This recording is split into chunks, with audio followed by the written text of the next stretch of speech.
All right. Okay. So it's 2 minutes after 10 a.m. today, August 19. So I'm going to start this lecture. So medyo gagawin kong tuloy-tuloy para mas malinis yung recording at saka mababalikan niyo ng sunod-sunod yung mga bagay na tatalakayin ko ngayon. Tapos sa bandang huli, bibigyan ko kayo ng pagkakataon na magtanong o kaya kung meron kayong paglilinaw during the call, lalo na kung may oras pa tayo, before or until 11:20 a.m. And then as announced on Google Space, we will be having the question and answer session on Google Doc. So mas magaan 'yun para sa internet connection at pwedeng asynchronous ng konti. Kasi kahit na nangangako ako, nandun ako sa document ko yun ng starting noon, pwede naman kasi na medyo yung oras na wala ako doon, magtatanong kayo tapos sasagutin ko pagbalik ko doon ng 4 p.m. kasi may klase ako na iba ng 2:30. Okay, anyway, yun. Alright, simula na tayo. So, babalik ako tong slide na to, which is from last meeting because I've been reading your answers to class activity 1. I'm almost finished grading everyone's class activity 1. And I think there's something that we should talk about just so you are clear about what the evidence from animals tell us. Okay? So meron akong papadaanan ng konti. Tapos kung may mga tanong kayo tungkol sa mga hayop at saka yung connection sa ethics, yun yung mga tanong na gano'n pwedeng i-post sa Google Doc. Anyway, so let me begin with a few clarifications that I'm making based on the responses and the questions that I saw in students' papers from last week. So first clarification, ito. Animals, especially mammals with bigger brains such as dogs, cats, whales, monkeys, and apes have all of the following: emotions, thoughts, impulses, and impulse control. And finally, something like a behavioral signature. Na kung ang behavioral signature kasi, yung may tendency yung isang hayop o isang tao, yung tao kasi yung behavioral signature, usually ang tawag natin dyan personality. Minsan may mga pusa na mas mahilig makapagkilala sa tao, di ba? May alaga kayong pusa. May kilala nyo kung paano siya kumilos, kung paano siya mag-interact sa mundo. So, behavioral signature tawag doon. Kasi may mga pusa naman na ayaw nila. Pagka may bagong tao dyan, lalayo sila, magtatago sila kasi ayaw nila yon. Okay? So, yung mga hype na yan, meron silang behavioral signature na gano'n na makukuha doon sa sinasabi kong emotions. Kasi emotions are, if you've seen the movies na Inside Out, makikita mo doon yung 5 basic emotions. Especially emotions like anger and fear are very much present in animals. And those emotions are things that push animals and humans to action. Now, some of those actions that we've seen are altruistic or things that benefit other animals. Sometimes hindi conspecifics, ibig sabihin ibang species. Diba, yung humpback whales nag-rescue ng seal, hindi naman kapwa balyena yon, pero ni-rescue nila. So yun yung nakita natin. So the thing that I'm showing you from the evidence is that yung iba nakuha na nila to. Descriptive egoism is false because we see something like altruistic behavior in nature. It doesn't necessarily follow that animals always behave altruistically. Na palaging pag may nangangailangan na seal, i-rescue ng mga humpback whales. Na nakita natin na nangyayari yon minsan, doesn't necessarily follow, nangyayari yon palagi. Okay? So, kailangan natin ng pag-iingat sa pangangatwiran. Kasi nakita na natin sa Module 1, more about studying ethics, napakahalaga ng argumentation or reasoning. Yung mga non-confrontational sa atin, ayaw natin yung nakikipagtalo. Pero kahit na hindi ka nakikipagtalo, kailangan pa rin yung pangangatwiran. Kasi ang susunod na tanong dito, descriptive egoism is false, and we see that there's a biological basis for the building blocks of morality because we see there's a biological basis for the building blocks of morality, sense of fairness, recognizing the need of someone who's not really in a position to help me, but I'm in a position to help them, so I help them. Yung mga ganun na naiintindihan ng isip ng hayop yun eh, di ba? Pero, ang tanong, may biological building blocks, may sense of fairness yung mga unggoy. Ibig sabihin ba nun, meron sila ng sense of right and wrong? Ibig sabihin ba nun, meron silang basic human freedom? Hindi natin alam. Actually, malamang hindi. Naiintindihan ba nila yung tama o mali, kagaya ng pag-unawa natin? Malamang hindi. Kasi ano yung nawawala? Yung pwede nating gawin sa ethics. Yung mismong pangangatwiran tungkol sa tama at mali. Kasi isang bagay yung meron tayong impulse to help, tapos susunod pa yung mga ngatwiran tayo na okay, meron akong impulse to help, pero makakatulong ba to? Or meron akong impulse to harm. Minsan, di ba, parang okay, gusto ko na sapakin to, nagalit ako, di ba? Pero itutuloy ko ba?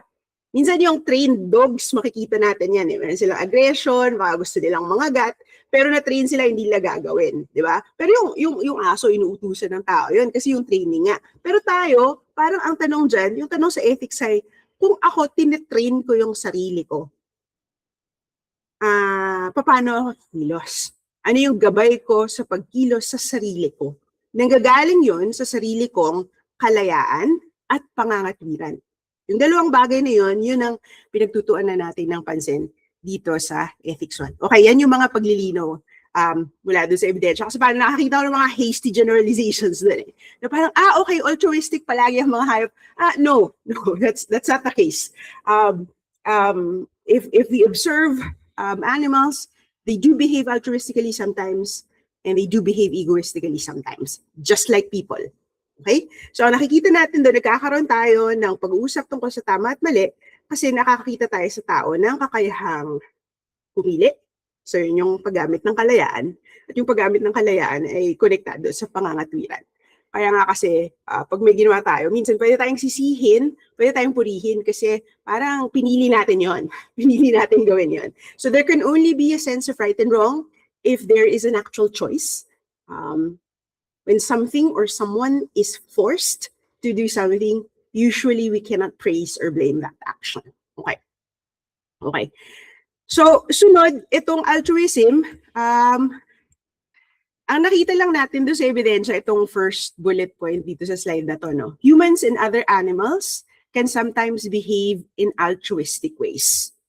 So, ang definition, ang working definition ng altruism, selfless concern for the well-being of others and relative lack of concern for one's own interests. So, ang magandang halimbawa nito, yung altruistic behavior in humans and animals, balikan natin yung halimbawa ng humpback whales, kasi meron silang migration sa dagat, di ba? Tapos, narinig nila, kasi malakas yung ano nila eh, sonar yung navigation ng mga balyena eh. So, or at least one of the primary ways that they navigate, narinig nila na binubuli ng mga orca yung isang seal. Okay. So, sabi nila, okay, kailangan ng tulong ng seal na yon. Okay, liliko tayo, puputulin natin yung bahay natin na nakaka-benefit sa atin. Tapos, gagamitin natin yung flippers at buntot natin para lumayo yung mga orca sa seal na yan. So yung relative lack of concern, hindi naman sa isinakripisyo ng balyena yung sarili niya, hindi naman siya nasaktan, pero na-hassle siya. May cost sa kanya yon. So ganun yung ibig sabihin ng altruism. May cost sa akin na tumulong sa iba. Kasi, pero mas kailangan niya yon. Kasi parang pag hindi ko siya tinulungan, baka mapahamak siya. Ganun. Yung lack of concern, relative or comparative lack of concern for one's own self-interest. Kasi sa humpback whales, mas mabilis na makagagawa nila yung kanilang migration kung hindi nila pinansin yung distress calls or yung distressed sounds ng seal na yon. Okay? Yun. So ang iniiwasan lang natin, dito sa talakayan natin ng altruism and egoism, okay? Ang nangyayari kasi dito, maraming mga tao, sa internet and in real life, ang black and white thinking. Minsan, yung mga tao sinasabi na exclusively egoistic. Egoistic lang lagi. Kaya nga, yung mga tao humahantong sa normative egoism. Di ba? Yung sinasabi nila, dapat makasarili lang tayo lahat. Palagi. Yan, ganon. Yun yung sinasabi. Tapos, I think I've mentioned this in some sessions last week.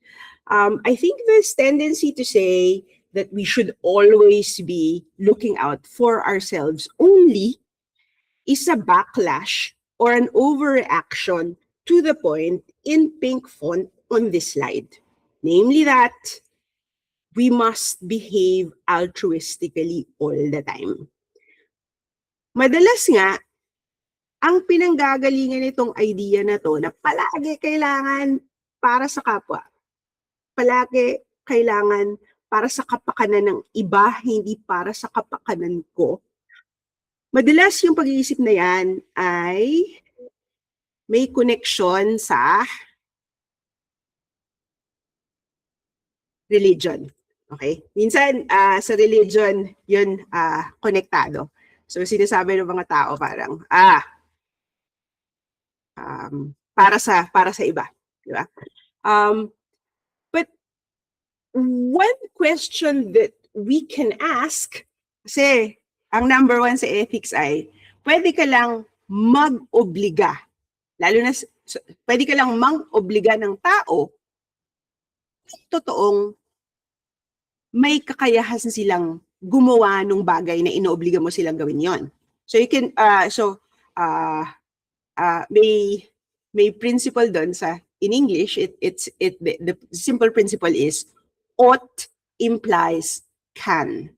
You can only say you ought to do this if the other person can actually do it, right? So itong pressure to behave altruistically all the time, if you oblige people to behave altruistically all the time, one practical consideration is, can they actually do it? Most likely, I think the answer is no. So we might have the capacity to behave altruistically, but at the same time, kasabay nun, kailangan na natin pangalagaan yung sarili natin. Kasi una, pwede na sabihin, ano yung ibibigay natin suporta kung tayo mismo nangangailangan, di ba? Kung tayo mismo delikado, kung tayo mismo alanganin. So, ang nakikita natin dito, oo, kaya natin maging altruistic, pero hindi palagi. Okay? So, iiwasan natin yung black and white thinking na sinasabi, kailangan altruistic palagi. Tapos yung backlash, overaction doon na, hindi, maging egoistic na lang tayo palagi. Okay? So, black and white thinking about altruism and egoism, and in fact, black and white thinking about virtually anything leads to a lot of problems. So, ito na yung sinabi ko, sinabi ko na sinulang ko sabihin last week. What we need to do is figure out how and when to have a reasonable concern for the well-being of others, and when it's acceptable to prioritize our own desires and interests. So yung makikita nating three main ethical theories dito sa kurso natin, systematic answers dun sa tanong na, when is it acceptable to prioritize ourselves and our own interests? Okay? Yung sagot ng utilitarians, when it does not harm others. It's actually an interesting answer. So I can prioritize myself for as long as it doesn't harm others. Right? Yung hindi ako nagnakaw. Halimbawa yung mga nangungurakot ng flood control, prioritize nila yung sarili nila while inflicting harm on others. So it leads to bad consequences. So yun yung unang ethical theory na aralin natin. Historically, ang unang pangalan nun, utilitarianism. Utilitarianism is an ethical theory that primarily looks at consequences. Right? When do we behave altruistically? When do we prioritize the well-being of others? When it produces the best consequences. Yun ang sagot ng utilitarianism. Baka mamaya tutulungan natin sila sa isang paraan na sama para din sa kanila. Diba? Hindi sila matututo tumayo sa sarili lang pa. Ganon. Diba? So, bad consequences yun. So, don't do. So, ganon yung sagot ng consequentialism or utilitarianism. Siyempre, may mga complications dyan may mga difficult cases, may mga tanong sa kung paano natin yan ilalapat sa tamang buhay, di ba, sa kaso ng mga doktor, sa kaso ng negosyo, etc. Okay, tatalakayan natin yon sa modules 3 to 5. Itong tinatawag na consequence-based thinking about right and wrong. Ang unang tawag dyan, historically, utilitarianism. Okay? Pagkatapos na midterms, meron tayong 2 other ethical theories. Okay. Uunahin kong talakayin ngayon yung huli na tatalakayan natin. Tinatawag yun na Kantian deontology.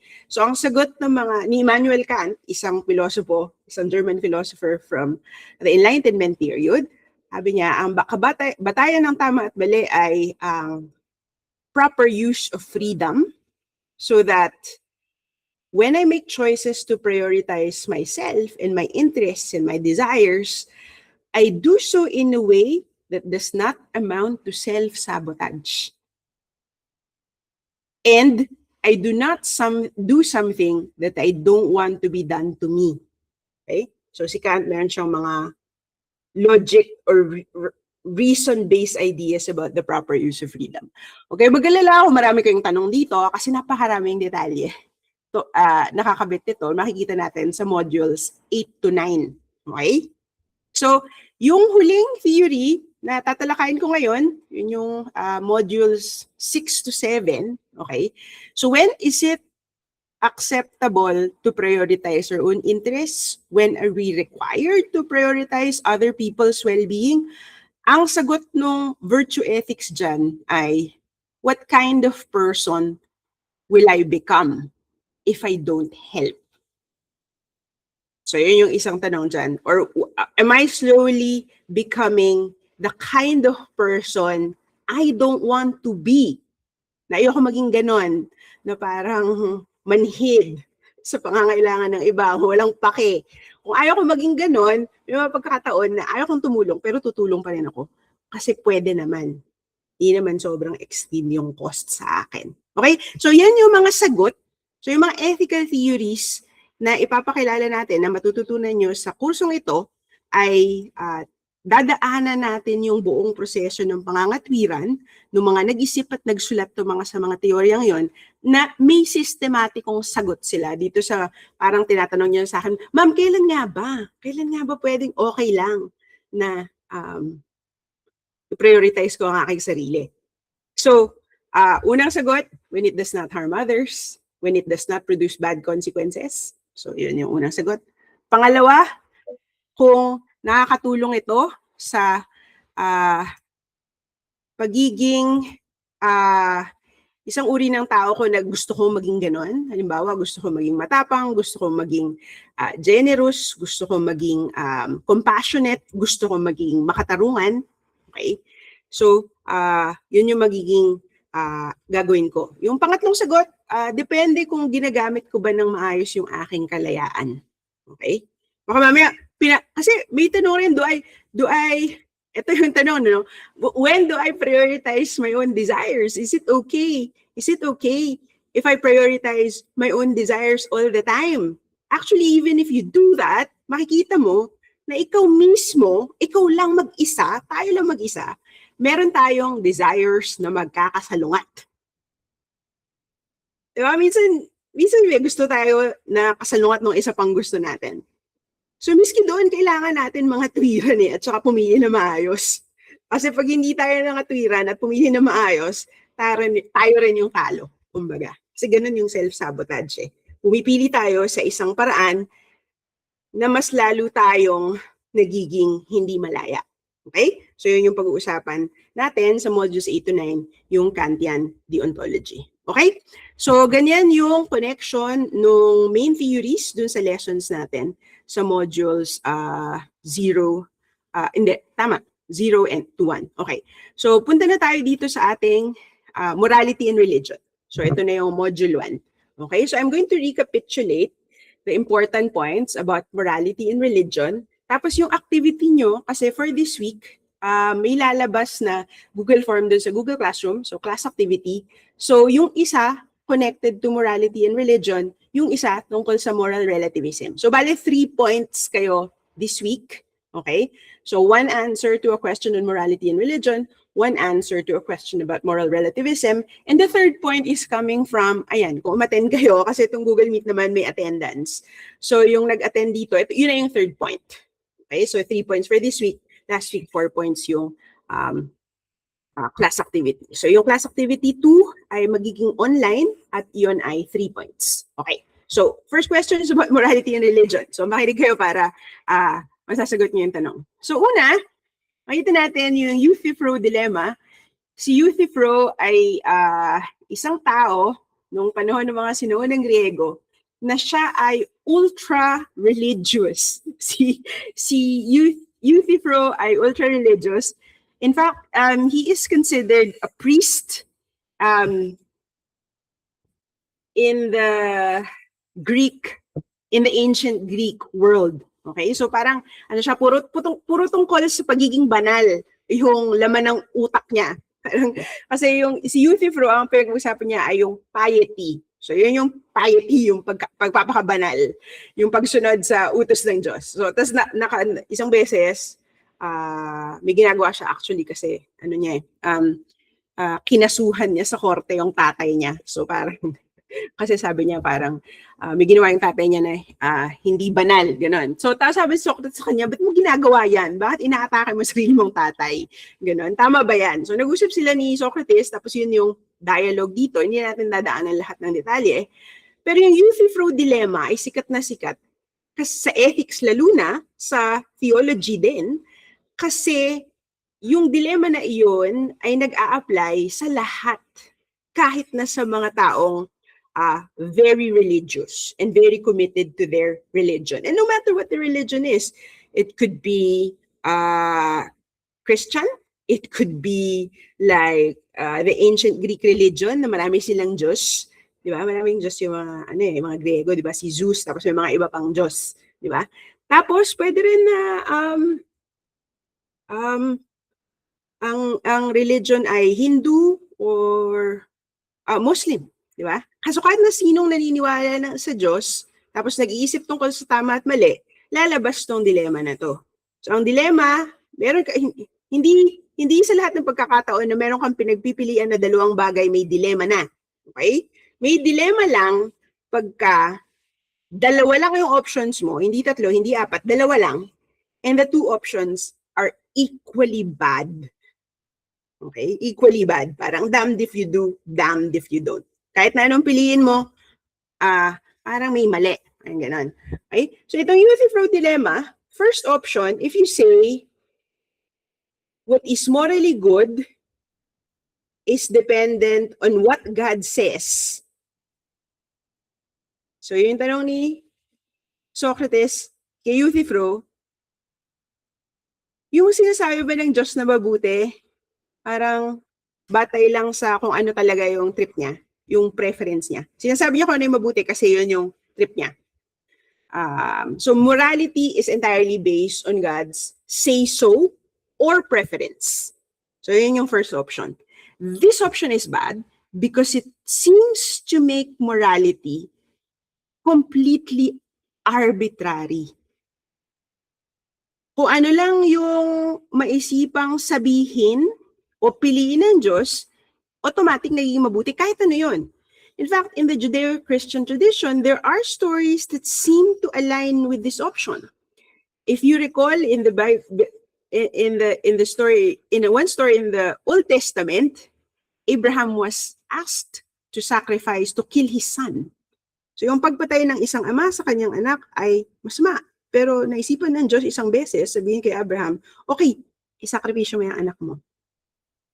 Tapos parang biglang naging tama. Biglang susunod si Abraham kasi sinabi ng Diyos.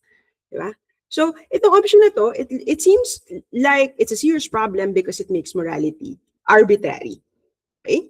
Yung second option naman, okay, sabihin natin, hindi pipili ang Diyos ng kahit na anong mali.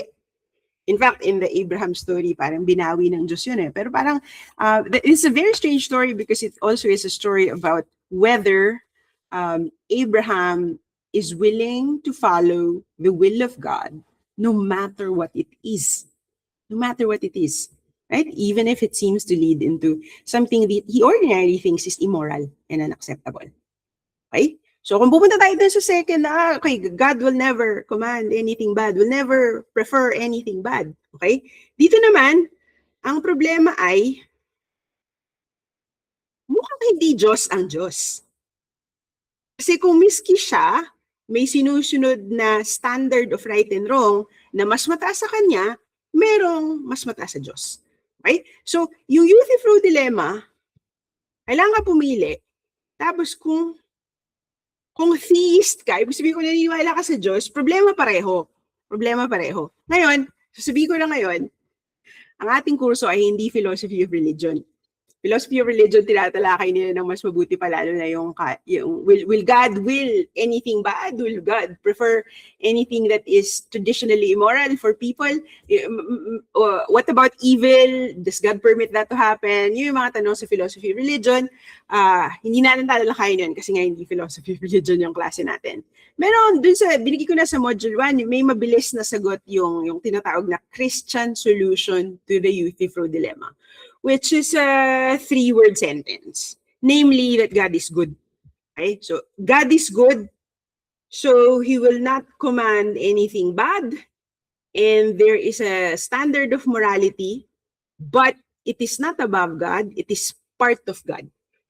Okay? So, yun yung Christian solution to the Euthyphro dilemma. Okay? Now, even if there is a Christian solution to the Euthyphro dilemma, okay, we have to make several things clear.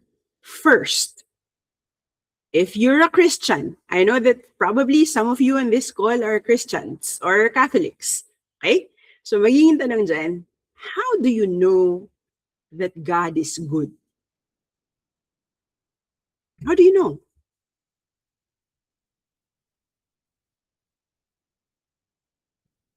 Okay, hindi ko alam kung may sasagot sa chat o may mga bumubulong dyan na sagot. Okay? Pero, actually, meron lang isang malinaw na sagot dyan. If you're Christian, if you're Catholic, how do you know that God is good? The quick answer is, you only know by faith. You only know by faith. It's a leap. It's a leap of faith. Right? Are you certain? No. Is there scientific evidence or proof for the fact that God is, no, walang ganon. Walang ganon. You only accept that and know that by faith. Okay? So that's the first thing. And faith is a very personal thing. It's not something that you can impose on others. If I have faith that God is good, it's not something that I can impose on other people. That's one thing. The second thing is, even for those people who accept through faith that God is good, they still don't know what's in God's mind. So yun yung nagiging problema dyan. Kasi yung iba, akala nila dahil matibay yung paniniwala nila sa Diyos, matibay yung pananampalataya nila, alam na nila agad kung ano yung nasa isip ng Diyos, pero actually wala nakakaalam. Wala nakakaalam. There is no direct line to the mind of God. Right? And what's important for us in ethics is this. The theist solution to the Euthyphro dilemma does not provide action guidance. Ano ibig sabihin yan? Kahit na tinatanggap mo bilang Kristiyano halimbawa na mabuti ang Diyos, di mo pa rin alam kung ano yung mabuti sa mga pinagpipilian mo. Pwede mo ipagdasal, humingi ka ng guidance sa Diyos, pero hindi ka naman niya tatawagin sa cellphone, hindi ka naman niya ite-text, di ba? Kailangan mo pa rin gamitin yung iyong pangangatwiran sa kung anong dapat mong gawin. Okay? So, ang conclusion dito ay na walang exemption sa pangangatwiran at kahit na yung pakikipagtalo tungkol sa tama at mali. Lahat tayo, lalo na yung mga naniniwala sa Diyos, kailangan nilang gawin yun. Kasi nga yung isang paalala ni Anthony Weston, di ba? Sabi niya, mas kailangan pa nga ng mga religious na tao yung pangangatwiran at saka pangingilatis tungkol sa inaakala nilang mabuti. Kasi minsan, sinasabi nila, yun ang kagustuhan ng Diyos, pero bias lang nila yun. Di ba? Parang yun lang yung gusto nilang isipin. Pero kasi hindi nila tinignan mabuti. Okay? So yung punto ng argumentation and reasoning about right and wrong is to examine more closely the choices available to us so that we can choose better, again, for action guidance. Yun palagi yung point natin. Kailangan natin ang gabay sa pagkilos. Okay? Ayan. Okay. Ito na. Okay na yung morality and religion. I will move to moral relativism. Hindi ko naman uulitin lahat ng mga nandun na sa module 1 kasi sayang naman, di ba? Pero magbibigay pa rin ako ng recap ng important points. Okay, huwag kayong mag-alala. Magkakaroon ng pagkakataon magtanong maya-mayang konti. Okay, so I'm going to move on to moral isolationism and moral relativism. Okay? Medyo napag-usapan natin yung moral isolationism last week. Moral isolationism is the belief that I have no right to judge other people's cultures. And by implication, I am trapped within my own culture when it comes to a sense of right and wrong. So yun yung moral isolationism, parang trapped sa loob ng isang closed container ang mga tao. Kaya hindi sila pwedeng makalabas sa kanilang kultura. Okay. So, the first thing is to go back to the example of Tsujigiri. Ito yung halimbawa na binigay ni Mary Midgley dun sa papel niya. Okay, optional reading naman yan. Pero pinaliwanag ko lalo na dun sa mahabang video ng modules 0 to 1. Kasi yung Tsujigiri kasi, maganda yung halimbawa na yan kasi meron tayong considerable distance. So there's a considerable distance between the practice itself and us in terms of time and space. So Tsujigiri was practiced in samurai Japan, so hundreds of years ago, in a different culture kasi hindi naman tayo mga Hapon dito. Okay? Tapos meron silang, dun sa panahon na yon, yung samurai ay very important social class. So they are subordinate only to the emperor. And they fight for the collective. And then they have to fight a certain way. They follow a certain code of honor.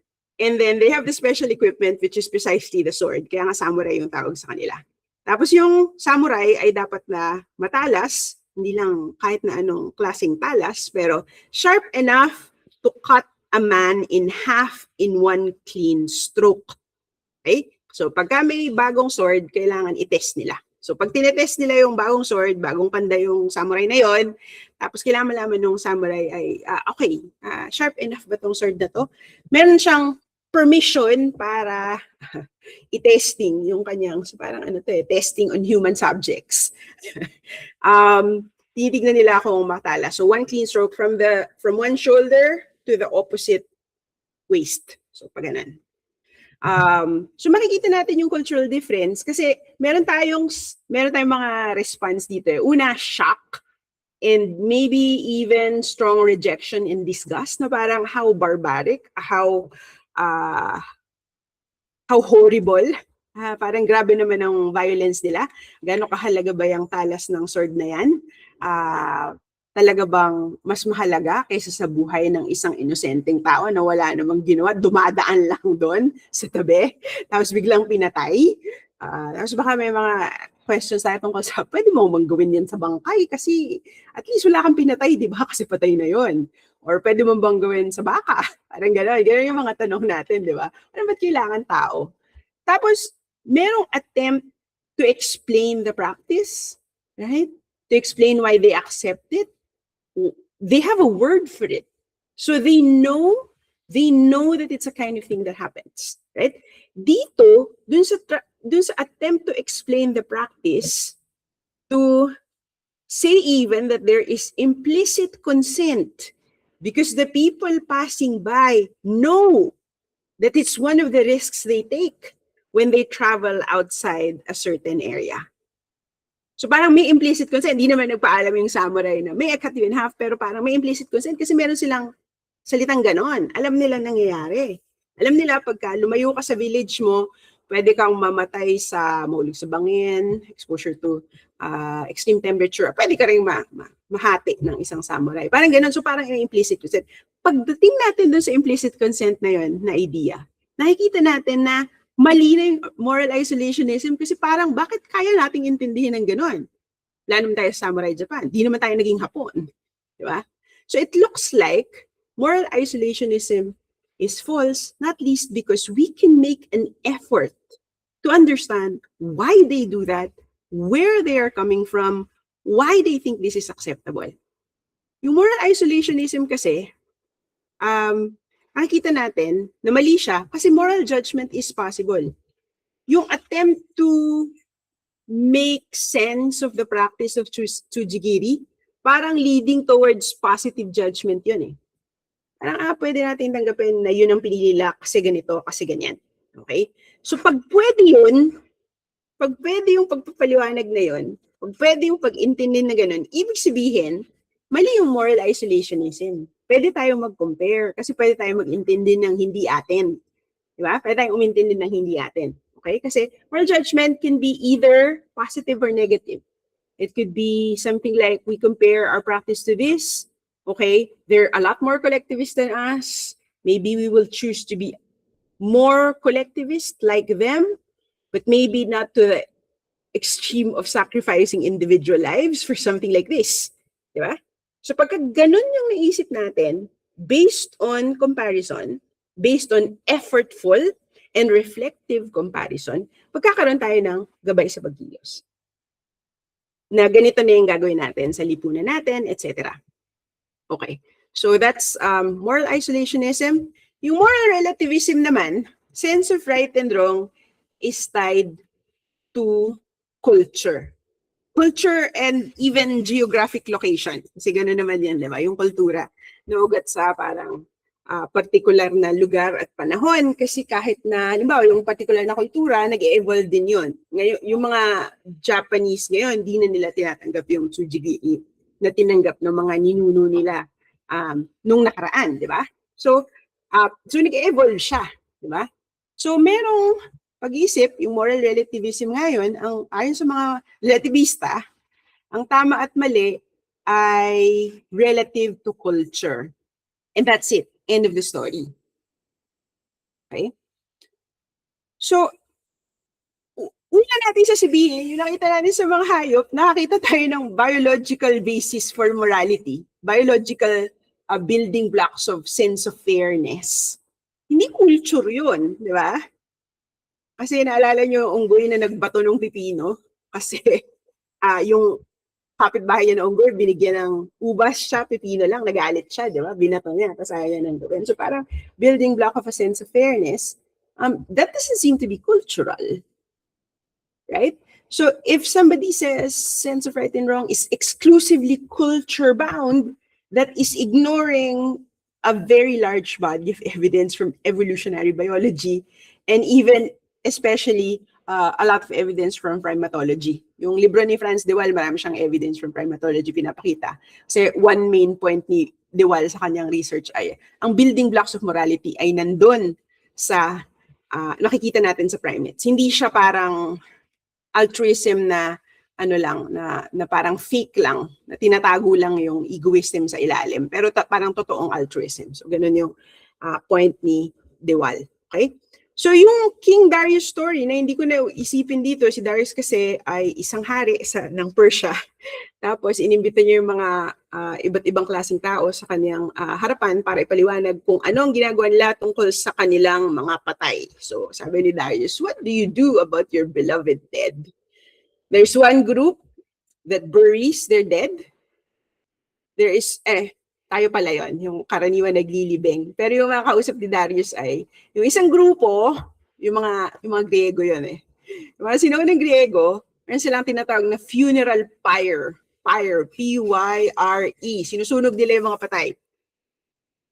Tapos may isa namang grupo, Calatians, kinakain nila yung bakay. Tapos parang, so ang laking difference nun. Ang laking difference. Pero ang natuklasan ni Darius ay, the differences are only surface level. Okay, sorry. nandun na pala. The cultural differences are only surface level kasi tinanong niya, yung mga Griego, bakit nyo ba yung ginagawa? Bakit nyo sinusunog? Tapos yung Calatians, tinanong niya, bakit nyo kinakain? Tapos yung sagot pareho. Ang sagot ay to honor them and to make sure that they live in us. Yung isa literally live in us kasi kinain, di ba? So parang nakita natin at least some of the time, not all the time, at least sometimes, cultural differences are only surface level. But there is a deeper agreement about what's important. Na kailangan meron kang parang protocol or practice tungkol sa mga mahal mo sa buhay na pumanaw na. Na hindi basta kahit na ano lang gagawin sa kanila, na hayaan mo na lang sila doon sa tabi. Hindi ganon. May gagawin ka kasi may mahalaga sa'yo. Dito, ang mahalaga sa mga tao na yung igalang sila, alalahanin sila to preserve their memory, to honor them, etc. Like virtually all human cultures have funerary practices. Iba't iba yung mga surface level details.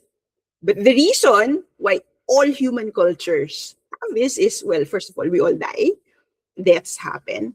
But also we see that this is an important thing to us to honor and remember the beloved dead.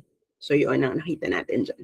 Okay? So yun yung isang sagot sa moral isolationism. Ngayon, rejection of moral relativism. Okay, yung iba kasi, niisip nila, okay, maganda tong moral relativism kasi iginagalang natin yung cultural differences. Okay? So, sasabihin ko dito na sunod ay,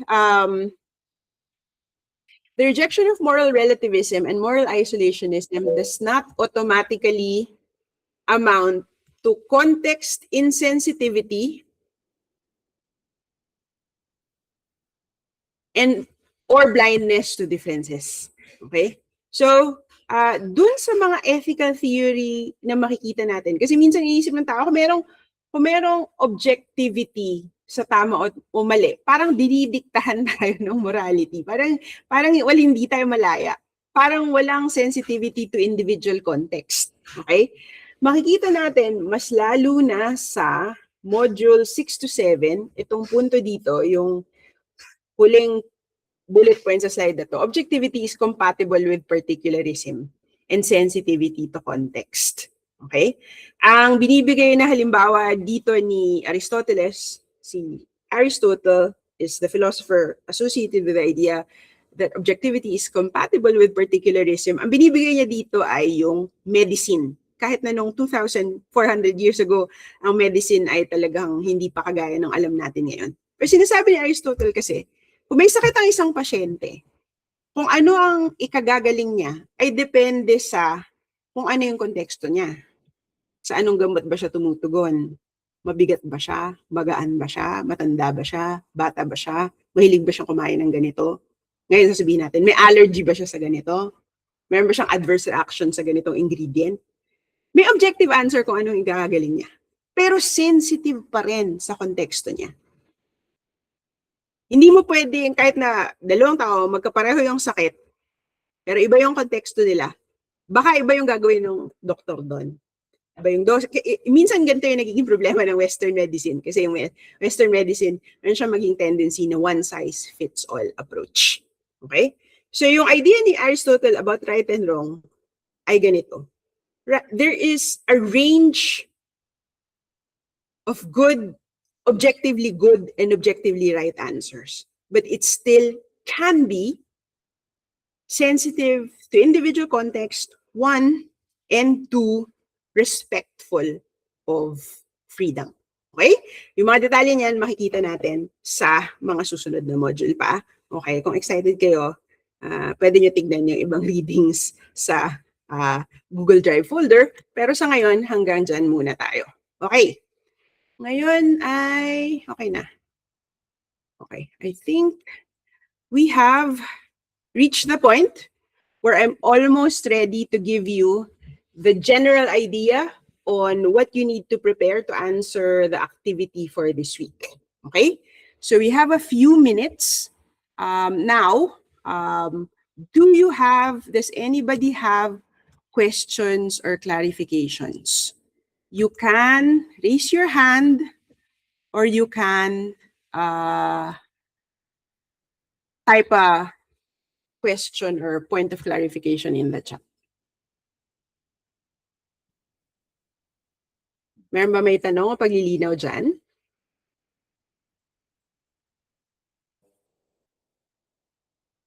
Bri dyan, nagtaas ka ng kamay. Sige, go ahead and unmute yourself and raise your question. Pwede po sa mic, Prof. Sige, go ahead. Kasi po kanina po sinabi niyo po na hindi natin kayang malaman yung iniisip ni God. Tama ba, ma'am? Yes. So, ang tatanong ko lang po is, since meron akong kilalang mga theist na ang argument is, kaya talaga nating malaman and it is through Bible. So, ano pong masasabi natin doon? Okay. Thank you. Thank you, Rejan. Okay, so ano to? Okay. Medyo napapangiti ako kasi alam ko, I'm very familiar with this. I think we see a lot of this in social media even and in real life, di ba? May mga ganyan. First of all, the Bible is sacred text. It is considered holy, but it's not written by God. It's written by men, not people, men. It's written by men. It's written by men from a certain period. It has a certain historical provenance. And there are details in the Bible that are contested. Actually, marami rin, kahit na within the Christian tradition, meron pa din eh. Kasi parang, pag sinabi mo, okay, sabi kasi sa Bible ganito. Tapos parang, maraming meme sa social media, di ba? Na parang facepalm si Jesus kasi sinabi niya parang, I gave them the Beatitudes and they keep on quoting Leviticus. Parang ganun. Di ba? So, kahit na kasi doon sa kung ano yung ibig sabihin ng Holy Scripture, merong pangangatwiran pa rin tungkol doon. Diba? So valid pa rin yung point natin na kailangan pag-isipan pa rin kung ano yung ibig sabihin nun. At saka syempre maraming mga bagay dahil nga nanggagaling sa particular na lugar at panahon yung sacred text na yan at matagal na, libong taon na ang dumaan, maraming mga bagay na wala dyan sa Bible. Wala ngang question ng physician-assisted suicide. Kasi hindi pa develop yung medicine. Walang ganun sa Bible. Yung AI, walang ganun. Yung climate crisis, walang ganun. So parang kumbaga, kung kailangan natin ng action guidance, kung meron kang extrapolation, kung ano yung nakasulat sa Bible, tapos na-extrapolate mo sa climate crisis, kailangan mo pa rin ng pangangatwiran. Kasi parang ang nangyayari yung appeal to faith and appeal to scripture, it becomes like a blunt instrument that is used to stop further discussion, and worse, as a tool to force people to stop thinking critically. So yun lang yung nilalabanan natin. Yun. So Brejan, sana nasagot ko ang iyong tanong. Yes po, thank you po. Any other questions or clarifications?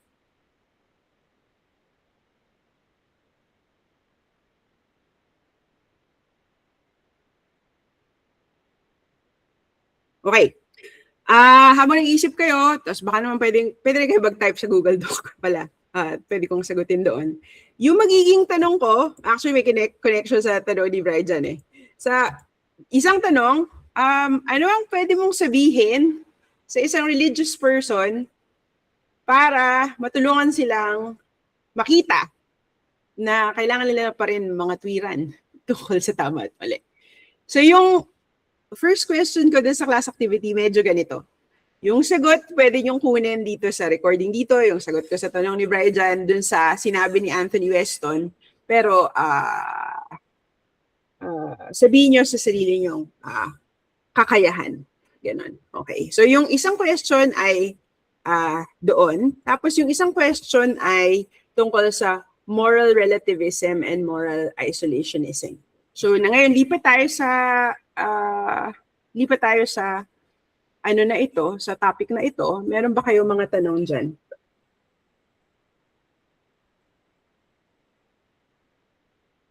Meron ba kayo? Tignan ko ngayong Google Docs ngayon. Okay, may mga tao sa Google Docs pero wala nagtatype ng tanong. Okay. Meron ba mga kayong tanong?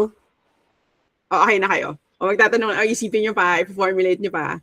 Magtatanong kayo doon sa Google Doc. Doon sa Google Doc, pwede magtanong ng Taglish. Pwede rin magtanong ng Filipino. Para lang hindi ako marunong ng ibang Filipino language. Tagalog lang alam ko, kaya wag kayo magtanong sa Bisaya o kaya Ilocano, hindi ko maintindihan. Okay? So, English, Filipino, Taglish, pwede magtanong.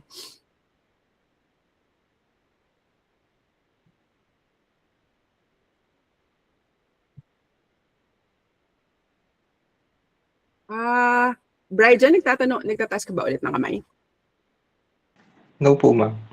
Okay. Meron pa ba dyan? Teka, ano ba nangyayari? Okay. Ganito, no? Yung ano kasi, yung Google Meet ay mayroong automatic na attendance. Tapos makikita ko yung number of minutes spent in the class. And I think we started something like 10:02 and it's now 10:53. So, ang i-consider ko lang na point ay kung naka-attend kayo ng siguro mga 49-50 minutes. Kasi hindi naman ganun katagal yung ating session ngayong umaga. Tapos kung nakaputol-putol kayo, baka nag-try kayo o kaya na-late kayo ng mga 20 minutes or something like that, and you want to make sure that you're earning the 1 point from this part of our activity this week, you can look at the Google Doc that I posted on Google Classroom, on Google Space around 10 a.m. and then, or around 9:40 a.m. and then you can just follow the instructions there. Okay? Wala na kayong tanong dito sa call? Pwede pa naman magtanong mamaya. Okay, wala na. Sige. Okay, hanggang dito na lang tayo. I will still be online because all of my classes are online now. Good luck sa inyo. Maganda rin para maproseso na yung recording nito, maipost na, tapos ipopost ko na rin yung Google Form para sa ating class activity 2. Okay? Sige. Sige, ingat kayong lahat and hopefully we'll see each other in the classroom next week. Okay, sige.